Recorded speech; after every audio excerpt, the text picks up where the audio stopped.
for allotting me this unique topic, the evidence which we have got today in medical science for the योग. ये गोरखपुर तो ऐसे ही योगी और योग की धरती है. यहाँ मेरे जैसा एक्सपर्ट तो मैं हूँ नहीं इसका. तो नेक्स्ट स्लाइड्स चेंज कर दी slide.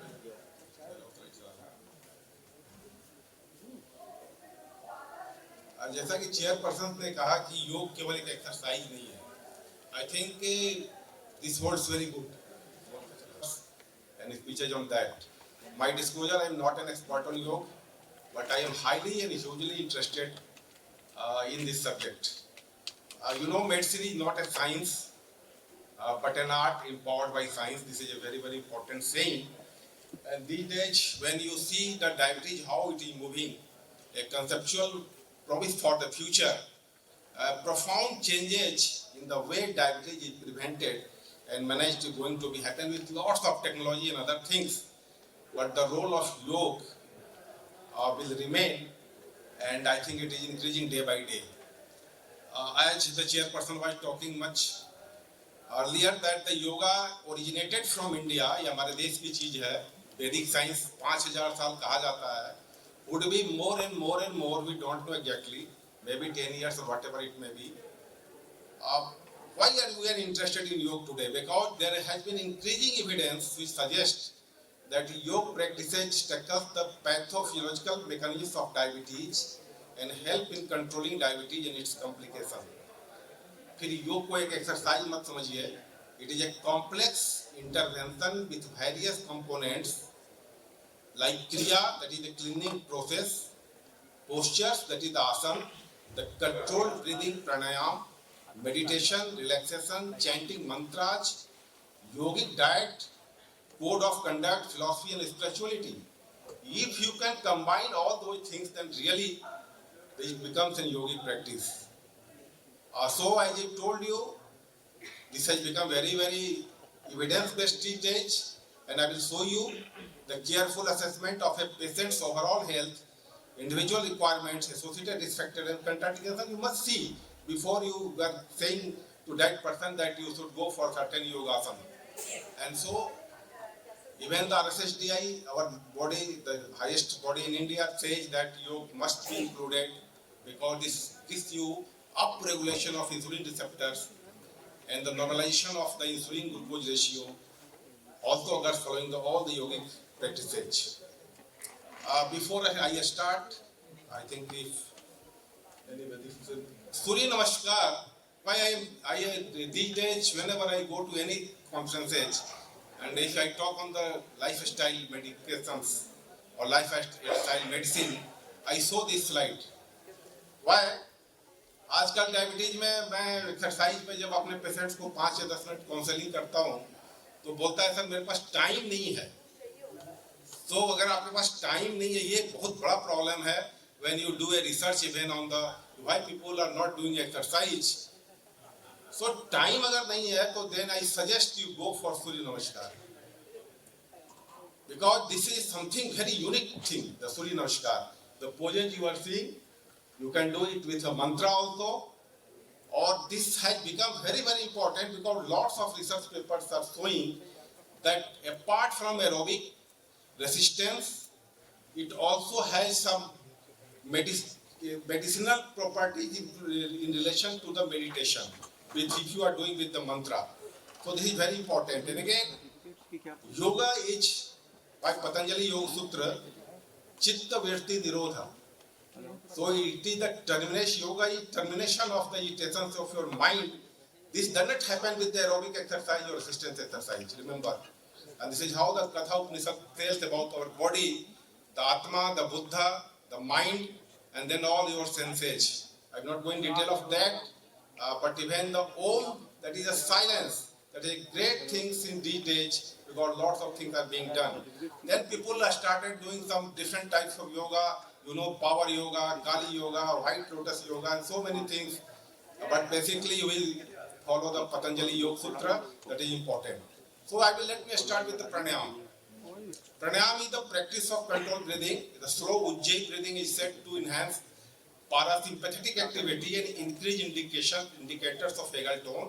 It also decreases chemoreflex sensitivity, improves baroreceptor response, and increases exercise and stress tolerance. So this Ujjayi breathing also makes you feel very calm. So this is very important. In the same way, if you are doing a Kapalbhati, it is very popular these days. So it is a technique of forceful exhalation and inhalation. This enhances the functional capacity of organs, improves the pancreatic beta cell efficiency, and it is believed that this technique massages gives like a massage to the internal organs, resulting in increased blood flow. So this is how even the Om chanting has been found to be positively influenced by health. So I just see this slide. If you compare the yogashan with the exercise, ultimately, if you see the last part, that is the mind, if you are doing exercise with either walking, running, or doing a gym exercise, your mind is not calm. You may keep wandering. और I have seen many person जो कि move करते हैं, headphone लगी रहती है, music बजता रहता है, कुछ सोचते रहते हैं. But only this is yogasana which gives you the body with all this something unique which is not possible with that. And is there a connection between body, breath, and the mind? You see which postures does a person adopt when you feel sad, and which posture does a person adopt when you feel happy. So what are the mechanistic review? If you see what is happening with the vagal dominance in meditation, joy, fear and anger, so vagal dominance with the sympathetic dominance, this is happening. So pranayama gives you even the three sections of breathing, the clavicular breathing, thoracic breathing, and the abdominal breathing. And lots of parts of your mind, brain is being activated. So lots of research is saying what is the effect of breath on the arousal. I'm not going detail, but see here last part, the cyclic hyperventilation followed by breath retention, like 80 to 100 breaths per minute, that activates the sympathetic nervous activity, attenuates apparent immune responses, upregulation of arousal, and pre-Putinger neurons are activated. So this is how the things are being correlated. You can see the nasal breathing and not mouth breathing, electrical activity in olfactory cortex, limbic areas, like amygdala and hippocampus, and cognition of emotional phases. Everything has been now evidence documented. You can see even when you are doing a Kapalbhati, what is happening with prefrontal activation in healthy subjects. This slide has been given by this Hemant Bhargava, my friend from the Nimhans. He is doing lots of work on these things. You see the Om chanting gives you the limbic deactivation. And this is very important. When you are doing a Kumbhaka in your pranayama, a very important research has shown that this gives you a longevity or living a long and healthy life. This requires the optimal balance of the AMPK. What is AMPK? Longevity research has linked states of intermittent hypoxia to increase production of the longevity enzyme that is known as AMPK. You are well aware that even the metformin bursts through this pathway. So this way, even by doing pranayama, you can activate this system and gives you the benefits. And this clearly shows 4 weeks of pranayama what is doing. On this state, you can see the pranayama and control. They have effect of yoga respiratory practice. On the Vastrika, you can see that even your anxiety state and other things, they are how beautifully balanced. You can see here. So there is a scientific mechanism of action of the yoga. And if you go with just where I was talking about the Surya Namaskara, it stimulates the insulin production through brain signaling. Right? Every asana has been given some sort of correlation. What is he doing in your body? The forward bending, the other thing, twisted bending, backward bending, or even the Sudarshan Kriya and other things. These all have been studied well now. So I'm not going to detail of that. But you see here, if you are doing the yogic practice, there is some behavioral changes, some psychological changes, some physiological changes, and lots of this your sympathetic nervous system activation or deactivation, and then prevention and control of diabetes, in tune of even the blood pressure, lipid profile, and prevention of cardiovascular evidence and diabetic complications. So now you will ask, this is how much should be done. This is a good chart which is showing how much Kapalbhati or this Agnishar Kriya or Mamant Kunti or even the Lavusaka Prachalana. It is very, very unique, important thing. If you go and read about the Lavusanka Prachalana, I think this the whole gut microbiota can be changed just by doing once in a month the Lavusanka Prachalana. I'm not saying it without anything which is not in evidence. So this is how things are happening. But now my topic is whatever the things I told you. So what are the current evidence? So you will. So that's why. But remember, whatever we go and search the literature, whatever the papers are so many, but there are limitations of a study on yoga. Why? There are many lacunae in the clinical trials conducted to study the effect of yoga on health and various diseases. A lack of proper control group, a smaller number of patients, short duration of the study are the major limitations of the clinical trials that have investigated the therapeutic role of yoga in controlling diabetes. And some of the studies only considered blood sugar levels as outcomes, neglecting the other possible benefits of yoga. So selection bias, influence of confounding factors, lack of appropriate research methodology, inconsistency of the baseline data, and a lack of appropriate statistical analysis all make the interpretation of the studies on yoga very difficult. So before I proceed, remember this, there are limitations. If you just see from the 1975 to 2015, we have got some number of RCTs, and most of are from the India, but many parts of. Now this time the intense focus on yoga and pranayama is not going in India, but it is going on the USA. So within 3 to 4 years, you will get a robust evidence about all the things, because I am aware about what are the studies are going on there. So these are the things they have done on the breast cancer, on the asthma, depression, and type 2 diabetic subjects. You can see it is not much, it is 23% itself. This very back to, I think in the 2011, this came in the Diabetic Care, a very high impact journal, which told about the effect of 3-month yoga on the oxidative stress in type 2 diabetes with or without complications, and this was found beneficial. To reduce the oxidative stress, this came in the Diabetic Care. Then lots of papers which are coming, like this paper, which says that in conclusion, the findings of the controlled trial published to date suggest the yogic practices promote significant improvement in several indications of major importance in the management of type 2 diabetes, including the glycemic control, lipid levels, and body composition. So this is some sort of the conclusion of a meta-analysis. Then this is very recent research of 2023. This says that the findings of 24-week randomized clinical yoga intervention trial with diabetes showed a significant improvement of the metabolic changes, which included subclinical inflammation, glycemic control, atherogenic dyslipidemia, and oxidative stress in the intervention group. So this was a very high quality study. You can see the forest plot of the effect of yoga in adults with type 2 diabetes. Meta-analysis shows that everything favors yoga here. You can see the lots of studies are there.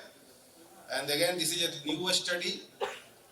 This showing the percentage changes from the baseline, the blood sugar level itself in diabetic and non-diabetic participants.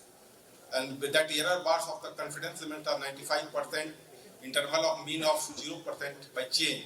And this also shows the changes in the systolic blood pressure and diastolic blood pressure.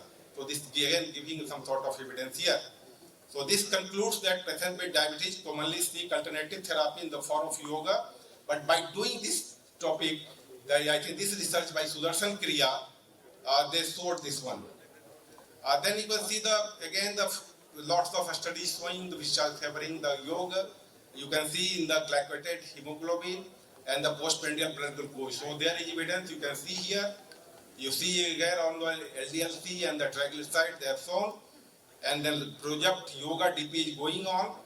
And this clinical diabetic 2023 meta-analysis, they show again the benefit of same things which I have talked about. This is 20. You can see in this meta-analysis of this year itself, showing everything favors about the fasting plasma glucose, fasting insulin and insulin resistance, all improved in the intervention group. So this gives a very, very important data again that all improved. So now this again concludes this paper the Satyam project, that the regular practice of yoga improved glycemic control and oxidative stress. Same thing. So in 2023, we can say that we have got this time total RCTs are 27, total meta-analysis is 13 in the field of yoga. And the overall mean reduction of HbA1c and the fasting blood glucose was clinically significant. I think even the whole talk can be summarized in this one slide, that the yoga may be an effective, complementary, non-pharmacological intervention for type 2 diabetes. Mean decrease in HbA1c was greater in studies requiring larger number of yoga practice sessions each week. So the more you do, and a very significant and clinically relevant mean reduction of HbA1c of, you can see it is something around 0.84%, and it improved to 1.1% if the yoga timing and duration was improved. So evidence favored yoga in improving health-related fitness, muscle strength, and cardiorespiratory fitness too also. So these are the 27 RCTs with total meta-analysis of 13. And you can, these are the studies. I am not going in details of all the studies. Almost same message is coming up. But this Hemant Bhargava from NIMHANS did this study in the 2022, so recent study. How he did, I will not going to tell you detail. This is about the intervention in 2 groups, and this was which has been told by the Ministry of Ayush module. You can show the subjects in the active group will go for 55 minutes of simple aerobic exercise of moderate intensity, followed by 15 minutes of rest, and then control group was given the with this some supervised sessions. And what that showed? This is showing that intention to treat analysis through the linear mixed model revealed a significant group time interaction for HbA1c levels at 6 months and 1 year. So this paper shows that the intervention was done for 1 year. This favors that yoga is giving you the reduction in HbA1c and other parameters too. You can see here. In the same way, the BMI and waist hip ratio was very much improved in the intervention group. So this is a very, very important from coming from the NIMHANS itself, a very reputed Indian, I think, so you are well aware about the NIMHANS. So what I will conclude about the yoga in 2023, that integrated approach of yoga therapy is one of the most effective therapies with its established mechanism of action on prevention and management of type 2 diabetes. So this is how the things are changing up, and also some studies around the safety of yoga intervention. But you are aware well that yoga is so cost effective, no equipment or maintenance cost, group sessions can be taken, can be performed anywhere. So these things you are well aware. And so what is going to happen, that focus on the prevention of type 2 diabetes, deeper understanding of the mechanism of yoga, techniques, technical advancement for better assessment tools we need, from the linear models to quantum model tools which could even catch the very subtle changes after doing the yoga practice. So this is what is happening. So my final points are, yoga is a scientific mind-body practice with a strong philosophical basis. Yoga adopts multi-dimensional approach to address multifaceted problem of type 2 diabetes and can serve as at present useful adjunct to the clinical practice. And this is relevant for wellness as well for illness. Remember, both. So this is the latest scientific evidence which has suggested it. With that, I will tell you end here that we can improve yoga research studies by improving the methods by which you are doing, reducing the bias, staying the long-term adherence to yoga, how to do that, and to assess the long-term benefits of yoga, and analyzing particular components of yoga therapy in older to obtain a clear idea about particular types of yoga and benefits thereof. So this is how the things are changing. But remember, you are doing an aerobic exercise, you are doing an resistance exercise, these days very important. But mind management is the super key to control even the diabetes, even to prevent the heart attacks, and even to remain stay young forever. Not forever, but for more and more days you can feel more young. By doing all these things young, at this age of 64 or 65, I am today, I can run for 2 hours without any problem. This is only happens with this exercise in yoga. So this जो अनंत है कभी नहीं मिटता, तुम वही हो. इस चीज को जब तक मेडिसिन नहीं समझेगा तब तक चीजें अभी दुरुस्त नहीं होंगी. So thank you very much. I am Anugrito Asmi, Dr. Alok and Dr. Manoj for giving this topic to me. Thank you very much.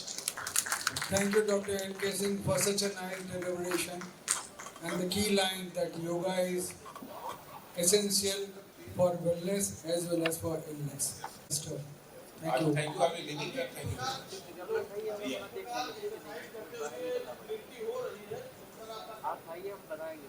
Exercise करते हुए मृत्यु हो रही है, तो इसमें 2-3 चीजों पे लोगों का भी ध्यान फोकस ज्यादा है. कुछ लोग वैक्सीन को ब्लेम कर रहे हैं कि कोविड वैक्सीन के लेने के कारण some immunological changes, some long COVID sort of things. And but major problem what I find कि the way the people are doing the gym exercises for a prolonged period in a closed atmosphere where more carbon dioxide is being generated and no mind management is at all there, and even the proper assessment is not there. Many, if you see many young doctors who died, they have lots of bad habits and bad problems. That portion never comes in the paper. So this is how the things are changing, but maybe others, I will not say that some COVID or COVID related things are not happening, but definitely even if you do any yoga or you advise to someone to do yoga, assess your physical fitness of your patient. This is very important. In a patient of dilated cardiomyopathy with diabetes or other things, you cannot A and B, C, everything you can do. So we don't have much papers or much talks on these things in any conferences.